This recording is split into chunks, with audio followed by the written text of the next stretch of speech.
Hi, this is Don from TechHive, and I am here with the new Google Nest Mini, the updated version of the Google Home Mini, which you might want to think of as a Google Home Mini 2, but it's got the new Nest branding. So I'm going to really quickly unbox this, get a look at what we've got, and then show you how to set it up in your house.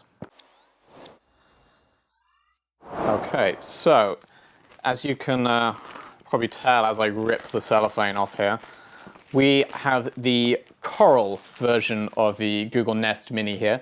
So the same as the Google Home Mini, it comes in a few colors. There's Chalk, which is that kind of whitish gray, Charcoal, the kind of dark gray black, Coral, which is this pinky orange, and there's also a new color called Sky, which is a really nice light blue. Sadly, we don't have that one right now. What you will tell, even before we get the box open, is this looks quite a lot like the first Home Mini. As we're going to see, it looks really like the first Home Mini. So there is no other opening, so I think that just slides off. There we go. Okay. So there we have it, the Nest Mini, which, yeah, looks a lot like the first Home Mini. So Google has left the design pretty much unchanged from a physical perspective. If you had an original Home Mini in the same color side by side, I don't think you'd be able to tell the difference from the top. We'll see they've changed some of the LEDs a little bit once they get it set up. I'll walk you through that.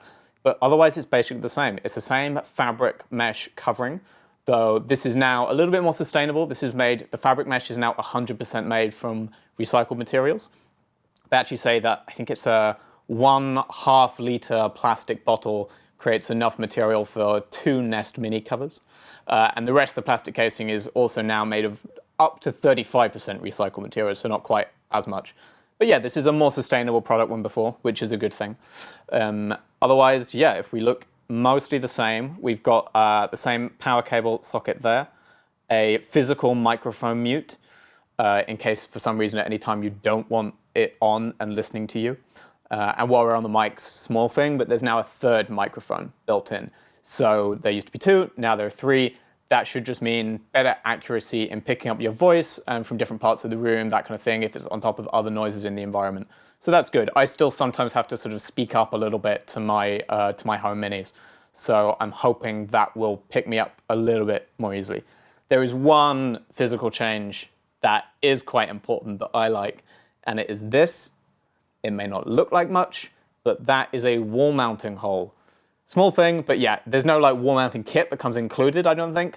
But if you just put a nail or a screw into the wall, anything like that, you can now wall mount the Nest Mini directly to a surface like that, which just gives you a lot more options about where to put it in the house. It doesn't need to have, you don't need to have like a surface you can put it down on. As long as you've got any wall space, you'll be able to mount it and attach it there without having to buy some sort of aftermarket third-party solution for wall mounting. So I'll just quickly look what else we get in the box, so there shouldn't be much, and then I'll turn the thing on. So here we have the power cable, that's the main thing. Yep, so pretty simple power cable. As I said, it connects in there, nice and easy. You will note, of course, this is a British plug. You will get the right plug wherever you are. This is the big chunky British one. You'll get a much dinkier power supply if you're in the US or most other places in the world, basically. But still, it's a nice design. This is the same as the first one. It also had this simple round design. And then otherwise, there's some basic instructions, quick start guide, and some, a basic privacy guide, which pretty much just tells you how the mics work and explains that you've got the microphone mute switch if you want to use it. And other than that, just safety and warranty info.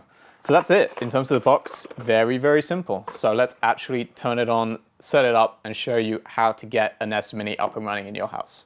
Right, okay, so setup, nice and simple. I've already got my power cable plugged in, so you just connect it there.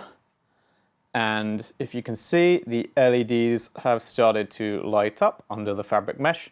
So that means we know it's got power and it's figuring out what it can do. Okay, so you'll need a phone to set it up, obviously. I'm using an Android phone, but even though this is a Google product, it will also work with iOS. You want to open the Google Home app, which is this one right here, if you don't already have it. And then I've already got sort of a, oh, there we go. It's turning on. Okay, so now it should be ready to go. To get started, download the Google Home app on a phone or tablet.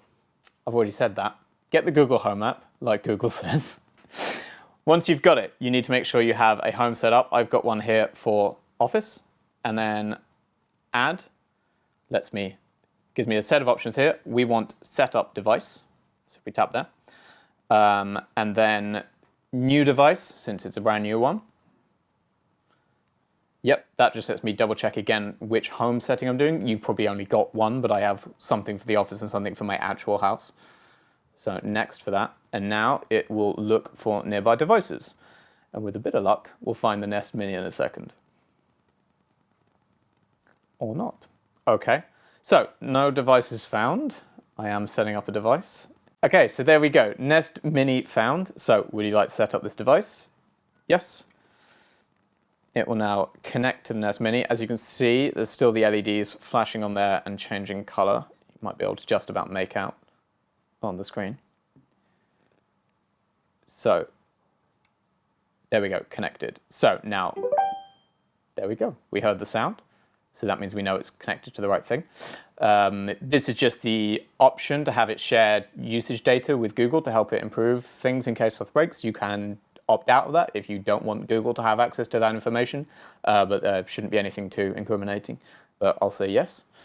Where is this device? So if you've already got a Google Home setup, you'll know this is your chance to sort of set up different rooms in the house and tell the app which room this device is in. So this one is in our video studio. So there we go.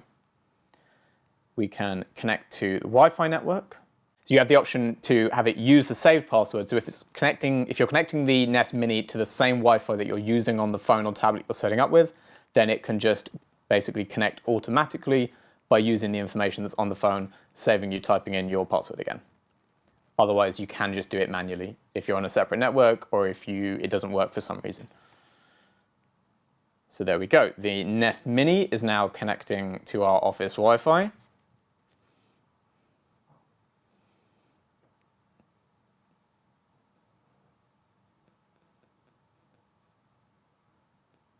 And there we go, we're connected. So that just takes 30 seconds, maybe a minute or two. This is then a bit of information about the Google Assistant, how it works. Just sort of lets you know how it's going to use some of your data, what the services will do. There's a chance to find out more about each of these separately or more in general. If you're just happy to go ahead and trust Google, you can just hit next and go straight through that. You don't need to worry about it unless you want to. And then you have the chance to activate voice match. So voice match is basically a setting that lets the Nest Mini tell between the voices of different users. So if you live on your own, you're probably not too worried about it. It can recognize your voice or any voice, it doesn't matter. But if you live in a multi-person household, you might want voice match so it can tell who's asking at any given time, so that if you ask for information on your commute, it can tell whose commute you're talking about. Or if you want to know what's in your calendar, it can recognize the voice and thus read out stuff from the right calendar rather than the wrong one. So I will say yes. As you can see, there's just some more terms and conditions to agree with. Just sort of how it uses your voice model. It explains that you've got the chance to turn it off after the fact if you decide you've changed your mind. And obviously there's a slight security risk that someone with a similar voice or a recording of your voice might be able to use it to access information. I'll go ahead and agree. Again, you don't have to. I've already used voice match, so the Google Assistant can already recognize my voice because I use it on lots of other devices. If you haven't used it before, so you need to set it up, it'll basically just ask you to say, "Okay, Google," a few times in different intonations, and it will use that to remember your voice. As it is right now, it's just taking the existing voice model it has and moving it over to here. Okay, yeah, so now I get the option to have personal results triggered by my voice. Okay, so this is what I was talking about before. That basically means that if I ask for information on my calendar, it will know that it's my voice, and so it will bring up my calendar rather than someone else's in the household. So again, I'll agree to this, but you can just say no if you'd rather not. Okay, then your address, that is the boring office address, don't worry, not my personal home. You again don't need to give your address, but plugging it in helps it figure out traffic information, weather, anything like that that's tied to your location. And then the chance to link music services. So this is basically your choice of, as you can see, Spotify, YouTube Music, Google Play Music, or Deezer. This depends on what accounts you already have with these. As you can see, you can use the free Spotify service. So even if you aren't a paid Spotify premium member, you can still access free Spotify on this. I have a subscription to Google Play Music, so it will use that automatically. So what you see here will vary a bit depending on which accounts you have. So you can just activate any accounts you do have, sign into partner accounts that you have, like your Spotify account, so that it's able to play through Spotify. So I'll just hit next. Again, you can hit not now if you don't want to worry about setting up music right now. And there you go. Then once you've got your two, you can pick the default music service. So I'll use Google Play Music as my default. Again, you have the chance to link video services. This is basically for if you want to ask it to play things through a Chromecast or other device. I'm going to skip this because I don't have anything set up in this video studio I'm going to want to play Netflix on. So I'll skip this. But again, that's where you would plug in your Netflix account details if you have them. You can use the Nest Mini to make voice calls through Google Duo, which you can also use, as you can see here, you can call your own speaker to talk to people at home. So this is one of the new features they built in, is that you can actually, from your phone, use Duo to phone back to a Nest Mini speaker in your house. You can also use it a bit like an intercom, talking between different Google Home and Google Nest speakers around the house. It's tied to a Duo account. If you've used Duo before, basically it's one of Google's messaging services. So you may already have an account tied to your phone number from using the app before. Otherwise, yeah, it's just tied to what your phone number is, and it will use Wi-Fi for your calls, not mobile data. Okay, and there we go. So we're now pretty much done. You can see I've plugged in the address, set up the device, connected it to Wi-Fi, and I've set it so that I can use the speaker for voice calling. And now we run through. So learn about the controls. So we'll run through because they have changed a tiny bit, so it's worth seeing what's new. So tapping the center is play and pause. You can change the volume by tapping on the left and right side.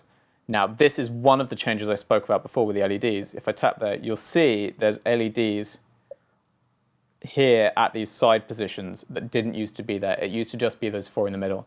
So they're now designed to indicate to you where the volume controls are to help you see that you're tapping on the right part. And I just tapped through the screen by mistake, but one other option it's got is a feature where if you wave your hand near the device, it will actually activate those LEDs as your hand gets close so that you can see where you need to tap and particularly where the volume controls are. Final thing, the mic switch, which I've already showed you. So that is on this side of the device, and that is the physical switch to mute the mic. And you can see, she just said the mic's off, but you can see it's actually hard to tell on this coral finish, but there is an orange bit under there that shows that it's muted right now. The microphone is back on. And now we're back on. So that's setup basically done. Now we'll run through what we can do. Google Assistant, here to help. To learn a few things you can do, continue in the Google Home app. Right, so now it's up and running. The app will run through some of the other things you can do, talk you through the wake word, which is OK Google. And as we can see, the lights are on to indicate that Google is listening, trying to figure out what I'm asking it to do right now. It's going to get very confused. Otherwise, the app will just run through. You can use it to play music. You can set a timer. You can ask about your commute, get Google to tell you jokes, things like that. Again, this is all pretty much the same as what you would have seen in any previous Google Home speaker if you happen to have one. So in fact, in terms of other features, there's not that much that's changed this time around. The new LEDs and the new controls, they're slightly different. One other thing that is coming through to other Google devices is that now you can use voice controls to set up multi-room audio or move audio around. I can't really show you that right now because we've only got the one speaker set up in this studio. But basically, you could ask Google to move the music to, say, bedroom speaker if you have a bedroom speaker. Or you could ask Google to add bedroom speaker to the music. And doing that would create a multi-room setup or move the music from one speaker to another, stop it playing on the current one and start it playing on the other one, which is something we didn't used to be able to do, but that is coming to the other Google Home speakers as well as this one. That's just a software update to the Google Assistant functionality. So the other big change to this one is another one I can't really show you very well right now, but the sound quality has been improved, and that's basically the big step up. Google says there's about twice as much bass response, and otherwise it's just generally improved the quality with a new sort of custom with a new custom speaker setup. So it's going to be very hard to tell that on this audio setup where you're listening through a tiny little mic on my lapel, but I'll see if we can get some playing. Hey Google, play some music. Okay, here's some music on Google Play Music. Throw down your guns, throw down your guns. So you'll have to trust me when I say that sounds better than last year. There's pause. It sounds better than last year. It doesn't sound radically better. I will say it is still a small speaker. You're going to be aware it's still a small speaker. It's not going to fill a big living room. It's not going to be enough volume to sort of power a party. But if you want to just use it on its own in a study or a bedroom or a smaller space, this should now be a lot better. You shouldn't feel quite as much need to hook it up to another Bluetooth speaker. So thanks very much for watching. I hope this has helped if you are considering picking up the Nest Mini or have one and wanted to know what to do with it straight out of the box. Like and subscribe for more content from TechHive, and we'll be playing around with this and some of the other new Google products, and we will have more stuff for you very soon. Thanks very much.